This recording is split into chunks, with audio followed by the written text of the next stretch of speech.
It's called integration. It is the reverse process of differentiation. Exactly. So, Prasanna, can you tell me what you know about integration so far? I remember that while integrating a function, we add the arbitrary constant c to the integral, which is also known as the constant of integration. That's good. Give me an example. Sure. For example, integrating the function 2x gives x squared plus c. Correct. And another example could be integrating the function x cubed plus 4x dx, which gives x to the power 4 over 4 plus 2x squared plus c. Very well done, Prasanna. Thank you. Actually, I already learned all of that. So I'm assuming there might be some additional things to learn in integration. Yeah. Today you will learn about the integration of exponential and logarithmic functions. Exponential functions. Previously, I learned that the differentiation of e to the power of kx is k times e to the power of kx. Exactly. And in the reverse process, the integration of e to the power of kx will result in 1 over k times e to the power of kx plus c. And here, the coefficient of x, that is k, will be a multiplying factor when e to the power of kx is differentiated. So 1 over k is included to compensate for this. Oh, I see. So integration of e to the power of 2x will be 1 over 2 times e to the power of 2x plus c. Exactly. And in addition, if you have any doubt on your working, you can always check by doing differentiation on the result you got from integration. Got it. Yes, differentiation and integration are the reverse of each other. And what about integration of exponential functions like these? For such functions, we use the general formula to integrate the functions. Oh, so it is very similar to the previous one. We just need to take care of the coefficient of x in the power. Exactly. For example, the integral of e to the power of 2x plus 3 can be obtained as 1 over 2 times e to the power 2x plus 3 plus c. That's easy to understand. So, can I try a question? Sure. Try this out. Seems tricky. But I think I know how to perform integration on that question. To convert the given function in the form e to the power of a x plus b, I can use my ninja technique as such. Then, using the integration formula for e to the power of a x plus b, I get my final answer. Good job. You have solved that tricky question. Up until now, we have done integration for indefinite integrals. Shall we try out definite integrals now? Yes, definitely.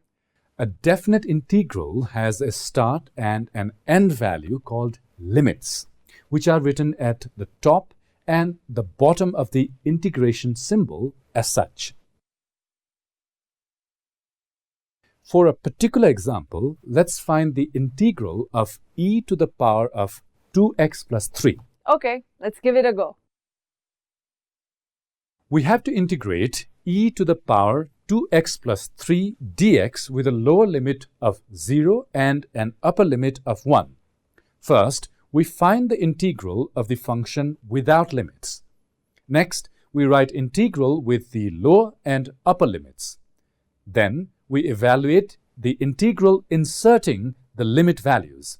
In doing so, plus c is cancelled out. And with that, we get the final simplified answer as 1 over 2 times e cubed times e squared minus 1. It's a simple way of solving a question that looks really complex. It reminded me of the integration chapter that I learned before. Told you. We're just doing the extended version. I think I should practice more. Sure. Try this one out. You're trying to trick me again, but I will still solve it.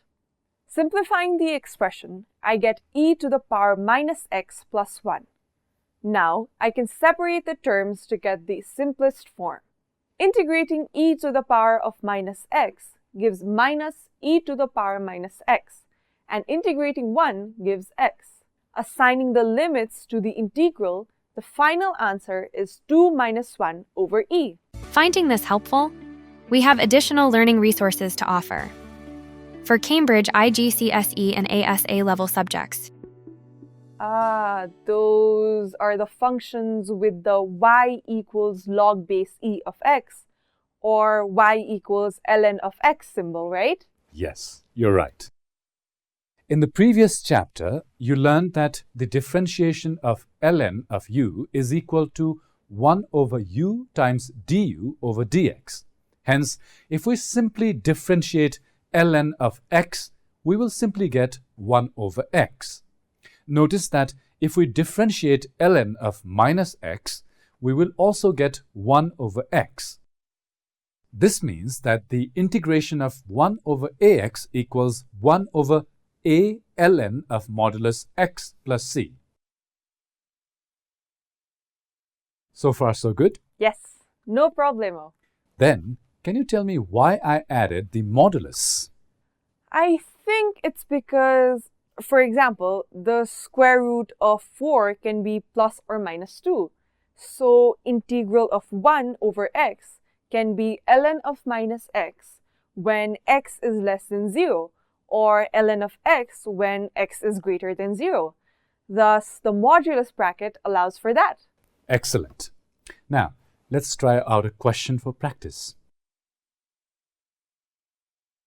Sure. Using the formula, we get 1 by 3 times ln of modulus x plus c. Well done. But sometimes we might have to integrate more complex functions, such as 2 over 2x plus 3. In such a case, we use another formula.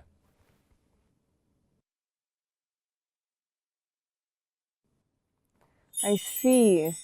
Let me try to solve the earlier question with this formula. Integration of 2 by 2x plus 3 dx equals to ln of modulus 2x plus 3 plus c. Great. And the concept behind the previous solution is the general form of the formula should be this. To apply this formula, the numerator term of the function should be the differential of the denominator. Oh yeah, I got it. It's because it is just the inverse of differentiation. Yep, exactly. Now, let's tackle a slightly trickier question.